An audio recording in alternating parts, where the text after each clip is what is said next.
pessoal, eu sou a professora Cláudia e nessa aula eu vou responder algumas questões que sempre aparecem aí no canal.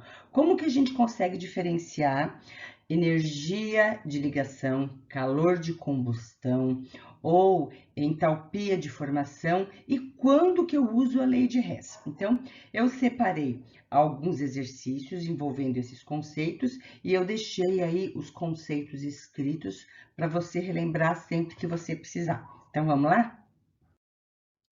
Para a gente responder aí as perguntas que sempre aparecem no canal sobre termoquímica envolvendo energia de ligação, calor de formação, calor de combustão e lei de Hess, eu selecionei aqui alguns exercícios para a gente aplicar diretamente esse conceito que a gente trabalha bastante na termoquímica. Mas, de antemão, já vamos entender uma coisa. Todas essas energias de ligação, ou calor de formação, calor de combustão, elas envolvem a entalpia, que é o calor que vai ser liberado ou absorvido numa reação química, tá? Então, dependendo do tipo de calor que a gente vai usar para calcular a entalpia, ela vai ter um nome diferente. Ou ela vai se chamar energia de ligação, quando envolver ali a energia para quebrar uma ligação ou para formar ligações novas.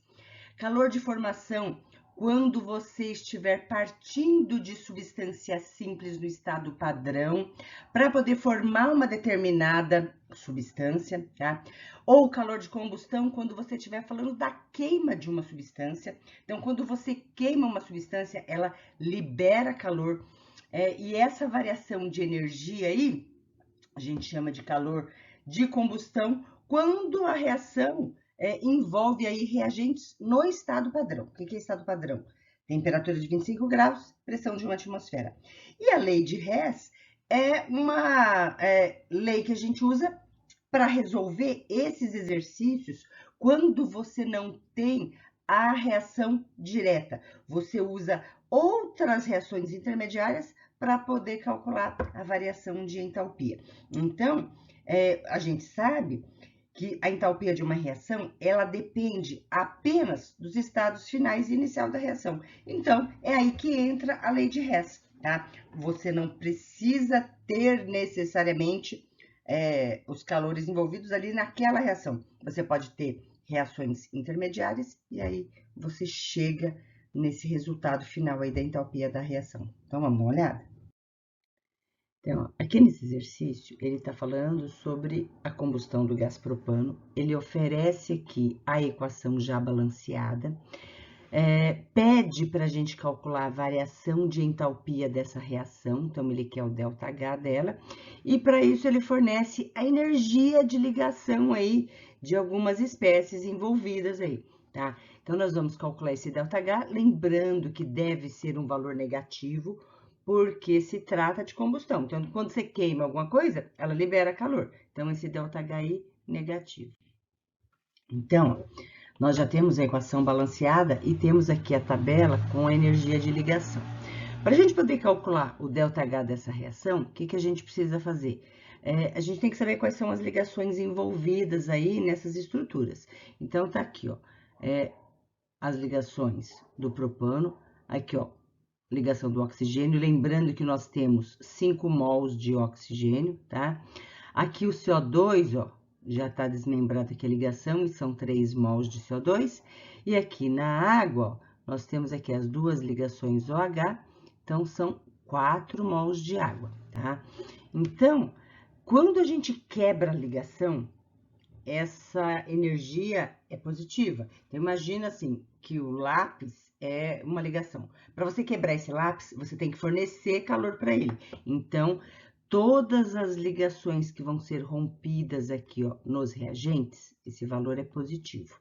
E quando você forma a ligação, você está formando aqui, ó, nos produtos, todas essas ligações aí, elas vão liberar calor. Então, a energia envolvida aí é negativa, tá? Então, para a gente calcular o ΔH, é só fazer a diferença aí, né? Daquilo que você forneceu e daquilo que liberou. Então, aqui, ó, nos reagentes, ó, para a gente calcular o ΔH. Então, nós temos 8 ligações, ó, CH. Então, tá aqui, ó. Nós temos duas ligações C simples C, que tá aqui, ó. Temos as 5 ligações, as 5 mols, né, de O dupla O, e lá nos produtos, ó, ligação C dupla O, nós temos duas, só que são 3 mols de CO2, então multiplica por 3. E aqui na água, ó, são duas ligações OH, mas a gente multiplica por 4, porque temos 4 mols de água. E aí, substituindo os valores, né, nós vamos ter aqui, ó, a ligação CH é 413, então, 8 vezes 413, mais duas ligações C simples C, que é 348, mais 5 ligações O duplo O, que é 498. Aí, isso tudo aqui, ó, vai ser menos 3 vezes 2, 6. A ligação C dupla O é 744. E aqui, 4 vezes 2, 8 ligações OHs, que dá 462. Então, fazendo essa conta, vai dar menos 1.670 quilojoules. Então, tem que dar um valor negativo, porque se trata de uma reação de combustão. E o ΔH é sempre negativo, tá? Então, ele fala aqui que a variação de entalpia é uma grandeza relacionada à variação de energia que depende apenas dos estados inicial e final de uma reação. Analise as seguintes equações químicas. Então, ele deu 3 reações e a variação de entalpia envolvida nas 3. As 3 são negativas porque todas elas referem-se à combustão. Tem alguma substância aí que está reagindo com o oxigênio, então é a combustão dela. Ante o exposto, determine a equação global de formação do gás propano e calcule o valor da variação de entalpia do processo. Então, vamos lá. Eu coloquei aqui, passo a passo, a explicação de como deve ser resolvido esse exercício. Então, primeira coisa, você tem que montar a equação principal. O que é a equação principal? Aquela cujo ΔH você quer calcular. Então, você quer calcular o ΔH da formação do propano. Então, o propano, C3H8, ele vai ser formado a partir do carbono grafite, que é a estrutura mais estável do carbono, né? E gás e hidrogênio. Então, a equação balanceada está aí. Tá? Segundo passo, você vai trabalhar com as equações que ele te forneceu.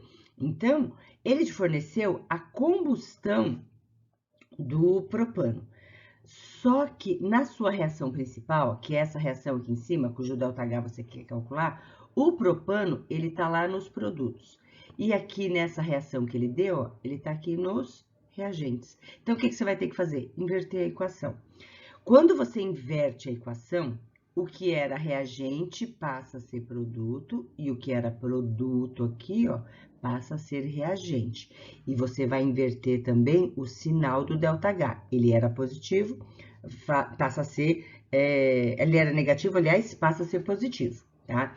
Então, por que eu inverti? Porque eu quero que o propano esteja lá nos produtos. Aí, na segunda reação, ó, a gente tem aqui o carbono grafite reagindo com oxigênio, formando CO2 e temos o ΔH. O grafite, ele tá lá no reagente, que é o que a gente quer na equação principal. E aqui também ele tá no reagente. A diferença é que a gente precisa de 3 mols de grafite. Então, o que eu vou fazer? Eu vou multiplicar tudo por 3. Quando a gente multiplica, ó, tudo aqui por 3, nós vamos multiplicar também o ΔH dessa reação, tá? Então, tá aí multiplicado por 3. Bom, então aqui, ó, na terceira reação, ó, nós temos o hidrogênio do mesmo lado lá do reagente, né? Só que nessa reação, o hidrogênio, nós temos apenas 1 mol e nós precisamos de 4 mols. Então, o que a gente vai fazer?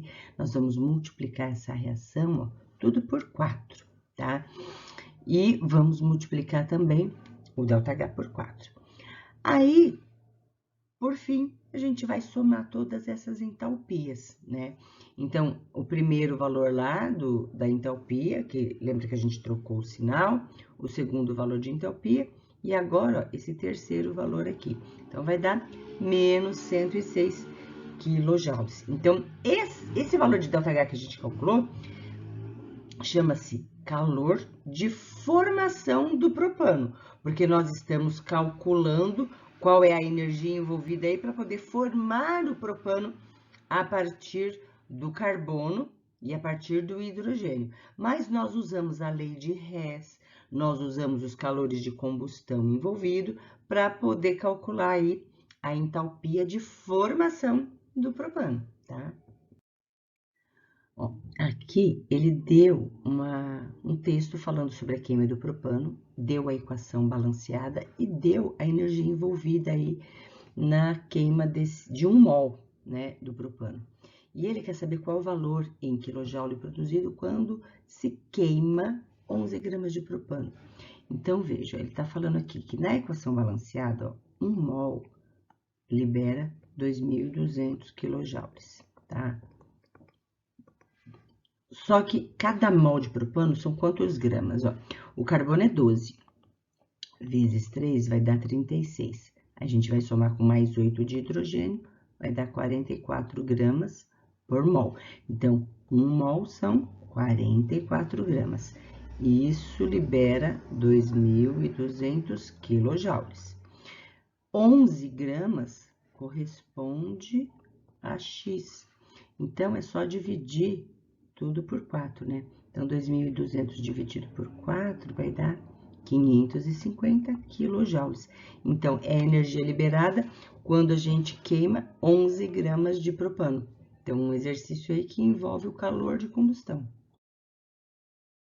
Espero que tenham aproveitado a aula. Se gostaram, deixe seu like, deixe seu comentário, compartilhe com os amigos e se inscreva no canal.